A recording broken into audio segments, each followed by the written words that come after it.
We know Donald Trump to be a lot of things. Many, many things Donald Trump is. He's a grifter, he's a charlatan, he's a liar. But I think most famously, he is a white supremacist. He is an anti-black crusader. He is someone who has set his attention to erasing the contributions of black Americans from every facet of our history, from our military to museums to cultural and scientific advancements that have been provided by the brilliance of black minds in this country. Literally erasing photos on the Pentagon website talking about the accomplishments of black military members. It's an assault on black people in this country. It shouldn't come as any surprise for anybody. If you're white or black, it shouldn't come as any surprise that Donald Trump would do this. But it's also taking a real world impact on the jobs and livelihoods of black people as he is systematically firing specifically black leaders in our government and replacing them with white people. For all of the talk about DEI and that anybody who got their job through DEI was unqualified. It's just a fundamental misunderstanding of what DEI is, first of all. But secondly, it's just an excuse to continue to erase black contribution in this country. Get a load of this in MSNBC. In New York Times headline, Trump fires black officials from an overwhelmingly white administration. Separately, in the administration's first 200 days, only 2 of 98 Senate confirmed appointees to the most senior jobs in government were black. One of those, of course, is to run the Housing and Urban Development Administration, the agency. In the first term, it was another black dude. It was Ben Carson, you'll remember. You know, Ben Carson, who has no expertise whatsoever in housing. He's a famed surgeon, but apparently because he's black, he must know about housing and urban development. That in and of itself, it smacks of white supremacy with Donald Trump.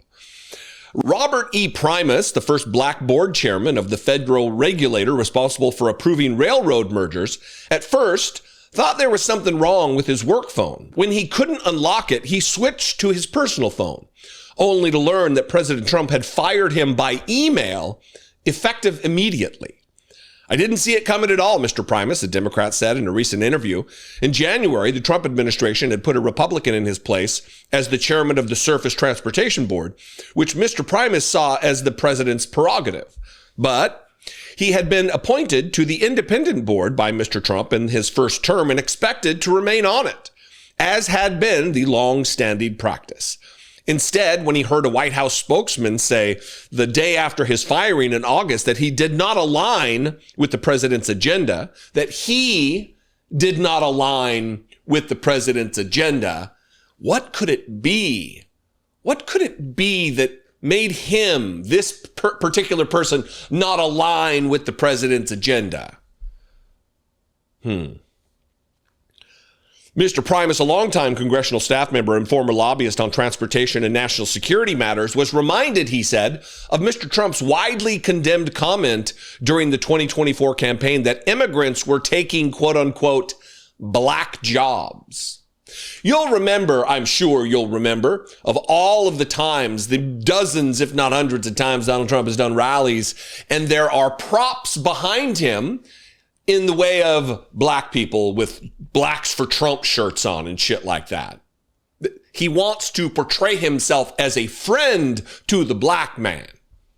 And black unemployment, I've done more for black people than any president in the history of the country, even taking into account Abraham Lincoln. He uses black people as a prop, as a token, some would say, as a means to an end. And then once they are no longer useful to him, he discards them. He erases them from the conversation. Mr. Primus is part of a series of firings of black officials from high-profile positions in an overwhelmingly white administration that has banished all diversity, equity, and inclusion programs across the federal government. And while there are no statistics on firing by race, There should be. An examination of the people Mr. Trump is appointing to fill those and other jobs shows a stark trend. Of the president's 98 Senate-confirmed appointees to the administration's most senior leadership roles in the first 200 days, ending August 7th, only 2%, Scott Turner, the Secretary of Housing and Urban Development, and Earl G. Matthews, the Defense Department's General Counsel, are black. Now, as always with good reporting, which isn't always the case with the New York Times, but in this case there is, we got charts, we got data, we have receipts. And look at this. Strange how the dark orange color there that represents black appointees and nominees within Donald Trump's administration is scant, to say the least, in both terms compared to even George W. Bush. It is a fraction, a scintilla, if you will. And this is even more stark, where they show the fired black individuals who were doing stellar work, exemplary work, patriotic work for the United States of America, and they are replaced by mediocre white people in many of these cases. So this isn't about merit. This is absolutely about removing and erasing the contributions in real time of black Americans who are doing service to the country, to replace them with Todd Blanche,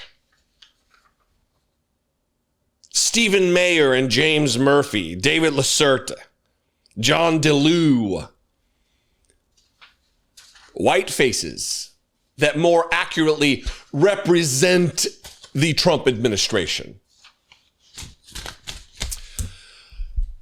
This is yet another, just added to the pile of indignities that we must suffer through. And look, I'm one who will. I'm not going to stand for it. I'm not going to sit quietly as it happens. We're going to be bringing this to the forefront of the American people's attention as much as we can. And I hope you will too. You can help by sharing this video or talking about it in the comments. You can do it on Facebook or on YouTube. Both of those platforms you should be liking and following or subscribing. All of that is free. I would appreciate it. You can also call the voicemail line 714-576-4054. And of course, as always, you can email me daily@dollemore.com. If you see fit, if I bring you value on a video by video basis, please consider supporting this work, helping me financially to produce this work. For $2 a month, you can become a channel member on YouTube by clicking the join button below the video, or you can go over to patreon.com/IDoubtIt I love and appreciate you very much. Be genuine and take care of one another.